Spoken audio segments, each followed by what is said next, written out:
Boa tarde, amigo. Nós recebemos com muito prazer a doutora Mirela Ávila, radiologista, que é a diretora médica do Centro Diagnóstico Lucílio Ávila. Foi meu amigo muito tempo e agora estou recebendo a filha dele. Como foi, doutora, o Outubro Rosa? Está sendo um bom projeto? Outubro Rosa é sempre um bom projeto e esse ano ele vem com muita força.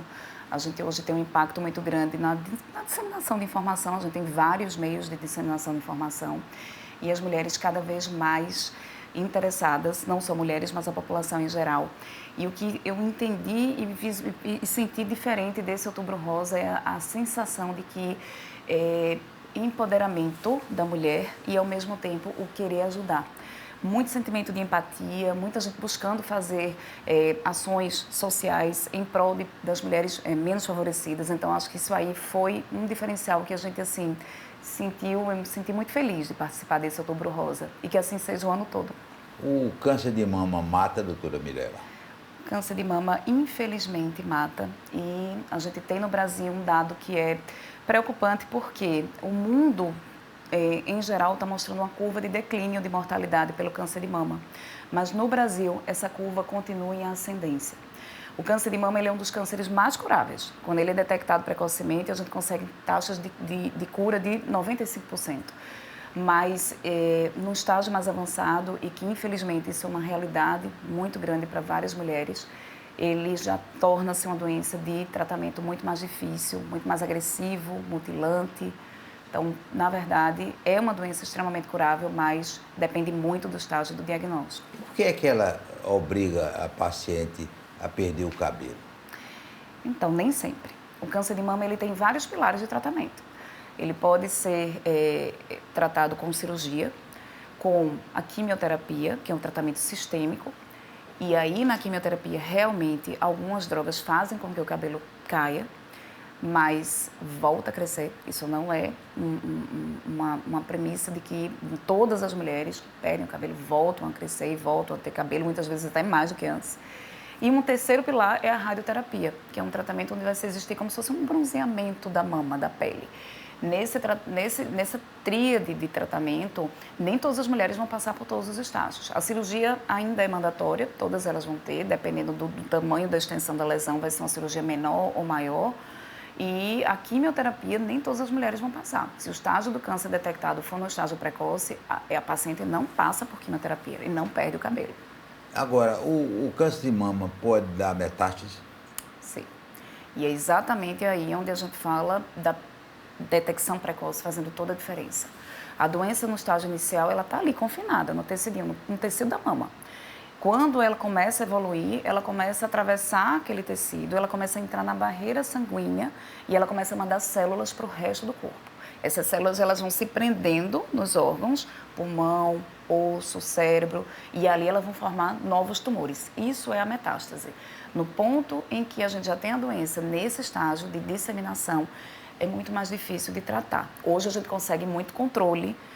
Não é o fim da linha, a gente não pode mais falar hoje que não existe mais, até o termo cura é até difícil a gente falar hoje, porque a gente consegue muito controle de doença. Então, tem vários pacientes com doença metastática que conseguem viver aí, estão vivendo aí com qualidade de vida por muitos e muitos anos, mas passa a ser uma coisa muito mais sofrida, muito mais demorada, né? Traz um esgotamento emocional muito maior do que aquela mulher que consegue fazer um tratamento muito mais simples, com uma cirurgia pequena, uma radioterapia e com controle da doença sem precisar desse prolongamento aí do tratamento, né? Ô, doutora Mirela, a inteligência artificial está ajudando o trabalho da senhora? Sem dúvida. A Onde é que a inteligência senhora artificial descobriu? Porque está na moda, né? está na moda. IA. Mas está na moda assim, na verdade, para o radiologista em si, eu trabalho com diagnóstico, né? A gente começou a escutar falar de IA ali mais ou menos há 5 anos atrás nos nossos congressos e era assim, vai acabar o trabalho do radiologista. A gente não vai mais ter médicos trabalhando em radiologia porque a IA vai conseguir Mas fazer... aí ia desempregar a senhora, né? Todos nós. Todo... E aí a gente começou a ver e entender que a IA vem, na verdade, para nos ajudar muito. Hoje a gente já está trabalhando com IA na rotina. O que é que acontece, e aí eu acho que muita gente está trabalhando com IA em todas as áreas. Dentro da medicina e na medicina diagnóstica, O que é que a IA faz hoje? A gente tem programas, e tem programas de mamografia, que ele lê aquele exame, antes que o médico leia, e ele consegue apontar com muita acurácia, ele aponta com muita assertividade uma lesão suspeita de câncer. Os trabalhos hoje mostram que a IA ela consegue detectar o tumor com mesmo grau de acertabilidade de um médico premium, que a gente chamaria que é um médico experiente. Então, quando ela detecta aquela lesão, ela já alerta para o sistema que aquele exame tem um achado crítico e precisa ser laudado com urgência. Então, naqueles nossos casos do dia, quando a gente senta para laudar, que normalmente a gente tem um prazo e resultado, dependendo do serviço, de 4, 5, até serviço que até 10 dias de prazo e resultado, aquele exame que gerou um achado crítico, porque a IA detectou um achado suspeito de câncer, ele vai para o primeiro lugar da fila de laudo. E ele fica ali piscando e assim, tem ali um achado crítico.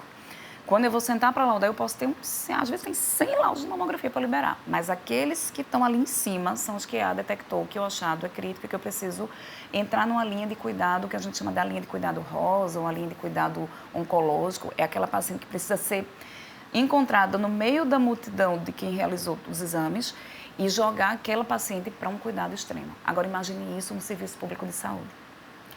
O bem que isso faria. Então, assim, tem se trabalhado muito e conversado muito para trazer a IA para dentro do serviço público de saúde, porque esse aí vai ter um impacto incrível. Se a gente já consegue isso no serviço privado, imagine aqueles serviços, assim, a mulher hoje, muitos serviços, ela faz mamografia e ela recebe o resultado dela com 3 meses.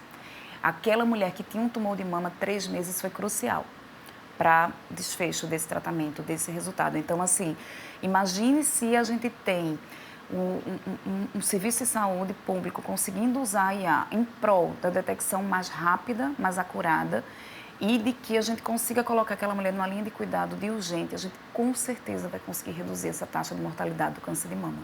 E quando a senhora detecta um câncer de mama, manda para que médico de que especialidade?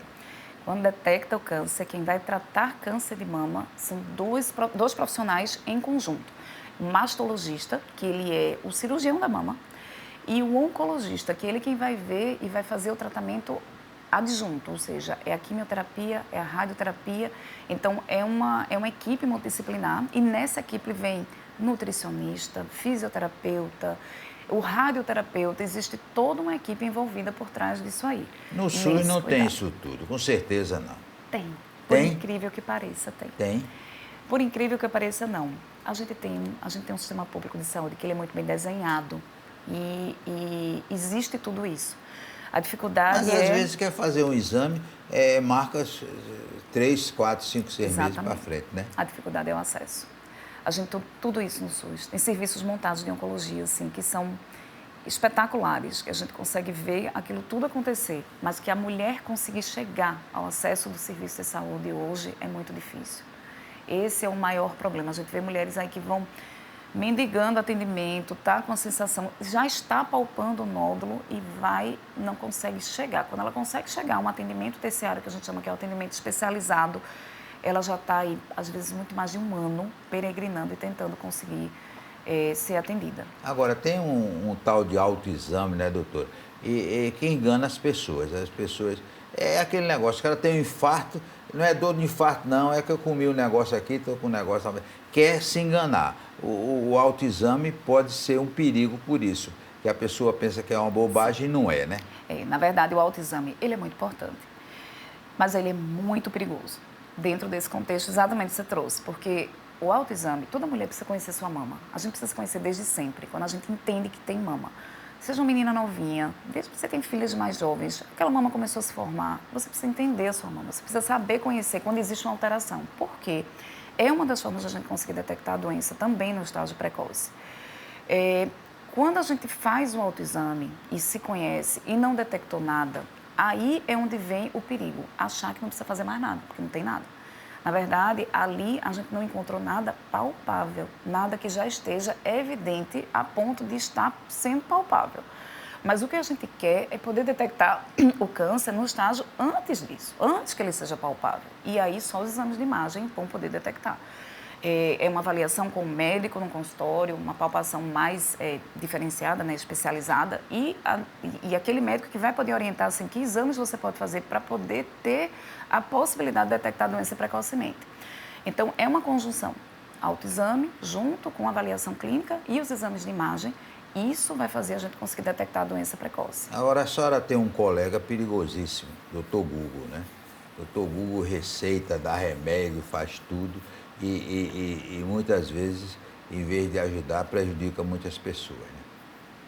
Então, não dá para a gente dizer que não vai ver no Google. Eu olho no Google, todo mundo olha no Google. Não tem mais assim, a gente não olha, não Mas tem não mais. aprende lá não, né? Não Pois aprende não. É ter a percepção, e isso é o que é muito difícil, principalmente nas gerações mais jovens, de que não são os donos da verdade, porque existe todo tipo de informação.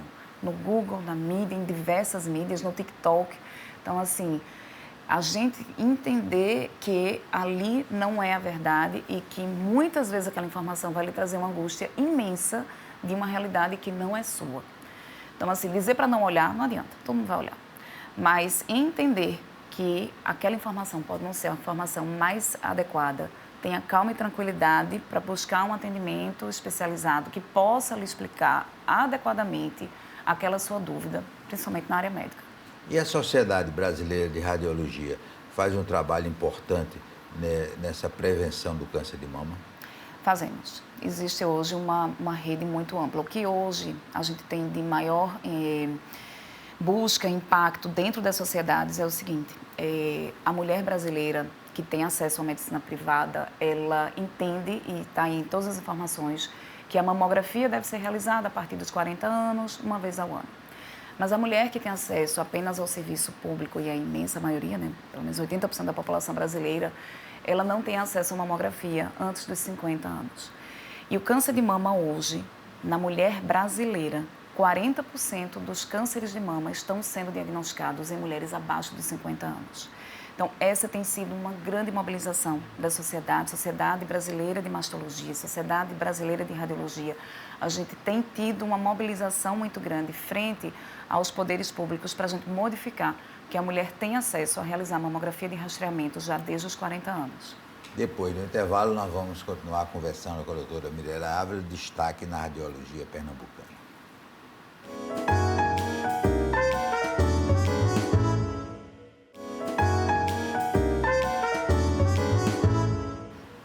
Doutora Mirela Ávila, quer dizer que hoje já se diz que aquele perigo que os radiologistas tinham de ficar desempregados com a inteligência artificial passou?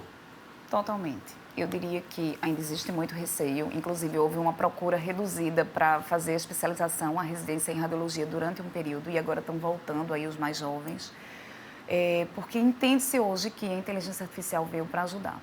Agora, aquele médico que não se adaptar, que não entrar, que não entender que a inteligência artificial veio para lhe ajudar e bater de frente e querer manter aquela medicina de antigamente, esse médico não vai sobreviver. O outro médico que vai ser substituído é aquele que se esconder completamente atrás da inteligência artificial e das telas.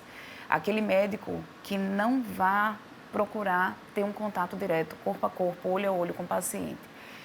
Por mais que a gente esteja vivendo nesse mundo, né, tecnológico, por mais que os nossos jovens e todas as gerações hoje usufruam muito da tecnologia, a gente sente muita falta do contato. Então, de nada adianta eu pegar esse meu sistema de inteligência artificial que vai alertar que a mulher está lá com achado suspeito e ela recebe ali só uma notificação, uma cartinha, vem ao serviço, você teve um achado crítico, um achado suspeito. Quando ela chega no serviço, ela já vai sendo colocada numa linha que ela mal vai ter contato com alguém para explicar o que está acontecendo com ela. Então, isso não dá. A gente precisa continuar sendo médico, a gente precisa continuar sendo humano. Então, assim, existem dois extremos, realmente. O médico que conseguir aliar essa inteligência artificial ao seu prol de melhorar a sua qualidade de atendimento médico, de melhorar o seu gerenciamento de tempo, se eu consigo ter um método que me deixa eu laudar mais rápido e eu ter mais tempo para minha família, para minhas atividades físicas, para uma vida de lazer. O médico que usar tudo isso que a inteligência artificial traz e aliar ao mesmo tempo a um atendimento humanizado, a tocar na mão daquela pessoa, a ter um olhar de empatia, esse é o médico que vai conseguir sobreviver na medicina do século XXI. Quer dizer, por exemplo, no caso da senhora, tem que estar sempre estudando, né? Sim. Tem que estar sempre estudando, mas eu diria que o ChatGPT ajuda muito. Assim, hoje, por mais que você diga, hoje os grandes livros, né, as grandes bibliotecas que a gente usava de medicina, a gente usa hoje tudo em formato digital. A gente tem realmente, muito mais acesso à informação. A informação é muito rápida. Então, eu acho que a gente hoje tem que aliar não só o nosso melhor, a gente tem que tentar fazer uma boa formação, mas a gente tem que também, que é uma coisa difícil para o médico, é fortalecer os soft skills, que é exatamente fortalecer o bom relacionamento, fortalecer as 1001 formas que você tem de se atualizar dentro de vários existem softwares realmente, mas existem inúmeras formas de a gente conseguir hoje aprender. Eu acabei de vir de um congresso, o Congresso Brasileiro de Radiologia, onde pelo menos metade das aulas não foi sobre medicina. As aulas foram todas sobre... existiam vários nichos de aulas ocorrendo sobre arte, cultura, muita aula sobre comunicação afetiva e eficiente. Então, a gente trabalha hoje com esse mundo. A gente tem que se atualizar. E a medicina, ela é uma profissão que nos deixa agir desde muito novo até muito mais velho. A gente consegue fazer medicina da hora que a gente se forma ali aos 25 anos e a gente tem médicos aí excelentes ainda atuando com os seus 85 anos de idade e a gente está muito bem assessorado de forma bem diversa por todas essas gerações. E o que eu percebo, João, é que os médicos das gerações mais avançadas, eles tiveram uma certa dificuldade logo que a gente começou a trabalhar com mais tecnologia, mas hoje eles estão trabalhando cada vez melhor com tecnologia. Então, existe também um processo de adaptação. E que esse processo de adaptação hoje, eu vejo que eu achava que ia ser muito mais difícil e não é. A gente tinha médicos assim que quando a gente passou a trabalhar com o resultado online, que é a imagem digital, o paciente recebe aquele link. E o paciente, hoje a gente só imprime no nosso serviço cerca de 60% dos exames realizados. 40% do paciente não volta para buscar, ele usa o resultado online. E ele chega no médico e ele entrega aquele resultado online e o médico está lá com o computador dele, abre o link e vê as imagens digitais. Quando a gente começou isso a gente começou no primeiro ano de pandemia, é muito recente, 2020. A gente tinha uma quantidade imensa de médicos, e principalmente das gerações mais velhas, que diziam assim, eu quero o exame impresso, volte lá e imprima. Na pandemia, como é que você fazia isso? O contato, foi muita consulta online, né? E esses médicos se adaptaram. Houve muita modificação, principalmente nessa área, com a pandemia. Então, hoje eu vejo que a gente está aí com uma geração de várias gerações que estão se adaptando a cada vez mais à tecnologia. E eu vejo isso de uma forma muito feliz, porque me preocupava muito como é que ia ser essa adaptação das gerações mais à frente. Na minha equipe, todas as idades se adaptaram. A gente tem vivenciado isso. Como é que a senhora descobre se o tumor é benigno ou maligno? O que é tumor benigno? Então, quando a gente fala benigno, é uma lesão que não é câncer.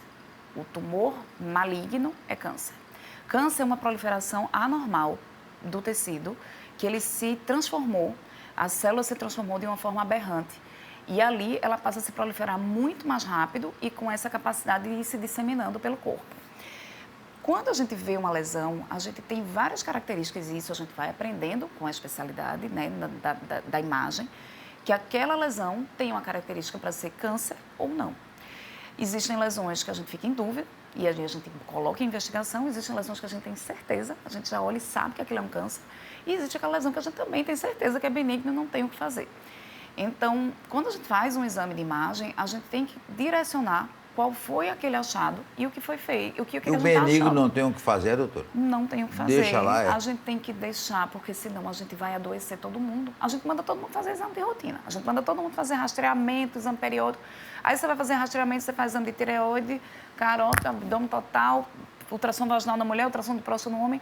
Se a gente for valorizar todos os achados benignos que o nosso corpo forma, com o passar da idade, a gente tem achados benignos naturalmente, a gente vai adoecer todo mundo. Então, a gente tem que ter muito cuidado de a gente não transformar em pessoas doentes quem está saudável. Então, coloca os pontos nos is. Quais são as lesões, quais são os achados que precisam de uma investigação? Quais são os achados que a gente coloca ali e esquece? São achados incidentais. A gente não tem o que fazer. Olha, a norma é fazer exame depois dos 40 anos. Antes dos 40 não dá, não, é câncer de mama? Então, como eu falei, a gente tem cada vez mais uma população de mulheres mais jovens sendo acometidas por câncer de mama no Brasil. A gente está conversando muito sobre isso nas sociedades, nos congressos, a gente tem falado muito. Como é que a gente vai cuidar dessa mulher mais jovem? A mulher realmente, a imensa maioria vai ser a partir dos 40 anos e por isso a gente fala de mamografia a partir dos 40 anos. Mas aquelas mulheres que têm fatores de risco para câncer de mama, como um histórico familiar, parente de primeiro grau que teve câncer de mama ou ovário, porque o ovário está junto da mesma genética, principalmente quando esse parente tinha menos de 50 anos, eram pessoas mais jovens, a gente vê um viés mais genético e hereditário nessa família. Essa mulher precisa começar a se cuidar mais cedo. Muitas vezes ela vai precisar começar a fazer outros exames que não são apenas mamografia, como ultrassonografia das mamas e ressonância de mama já desde os 25 anos de idade, mamografia a partir dos 30 anos de idade. Mas são grupos específicos de que a gente detecta que tem um risco mais elevado. Como, por exemplo, também mulheres que sofreram tratamento de irradiação no tórax em seu período mais jovem, como um tratamento de linfoma, que a gente irradia o tórax.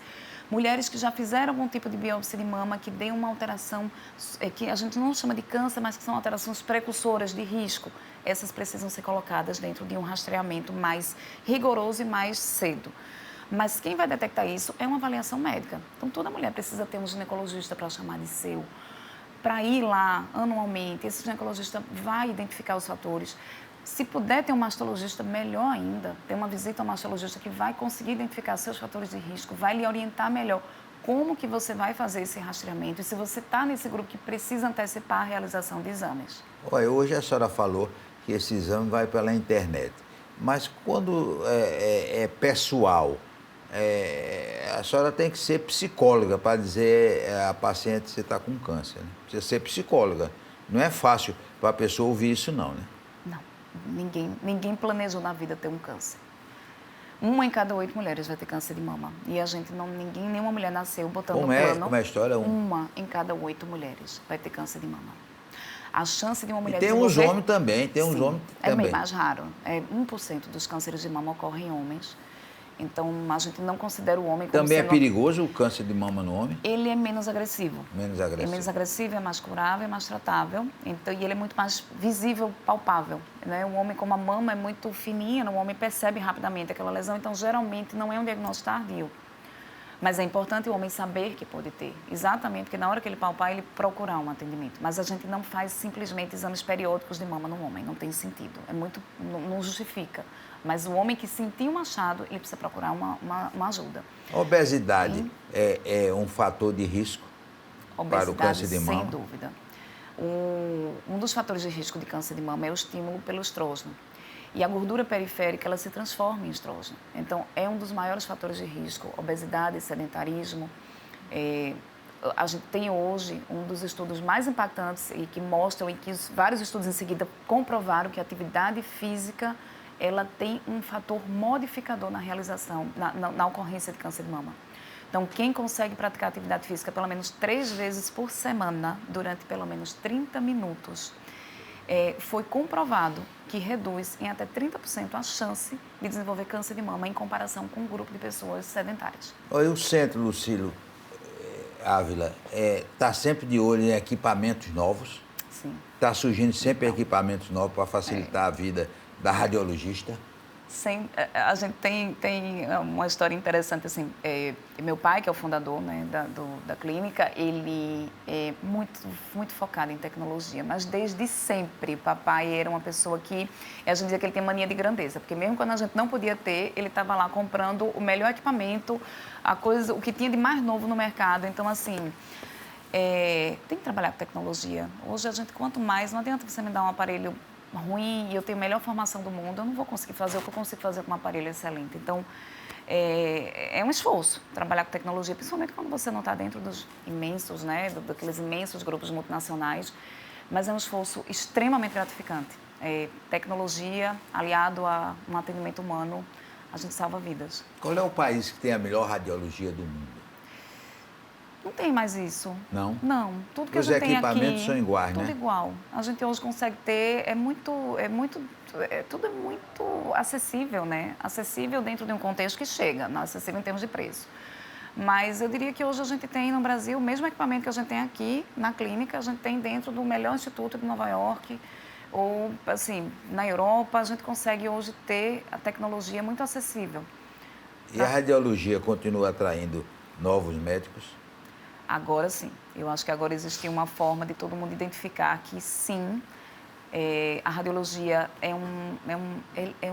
é maravilhoso. Você poder identificar, poder fazer, modificar a vida de uma pessoa. A gente ter a possibilidade de ser a primeira pessoa a dar um diagnóstico de um câncer de mama. Você tinha me perguntado como é que a gente faz, é psicólogo? Não. A gente tem que ter empatia.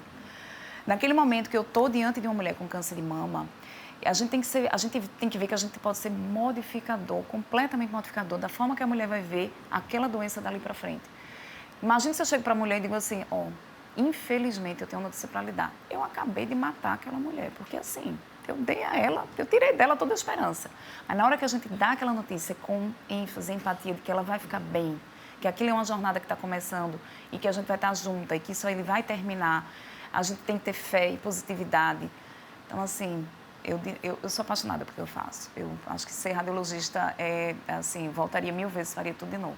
E às vezes a senhora trabalha muito, não pode sair para almoçar, tem que levar a comida de casa. Opa. Aí Nelson Bezerra mandou essa bolsa térmica para a senhora levar a comidinha. Eita, e também para tornar a vida mais doce, biscoitos e bolacha da Capricho, que são os melhores do mundo. São bons mesmo. Nós queremos agradecer a doutora Miléia por essa aula que ela nos deu, com informações importantíssimas sobre esse problema que realmente é terrível, que é o câncer de mama, que graças a Deus hoje a medicina está cuidando para que ele seja menos problemático. Um forte abraço e até amanhã, se Deus quiser.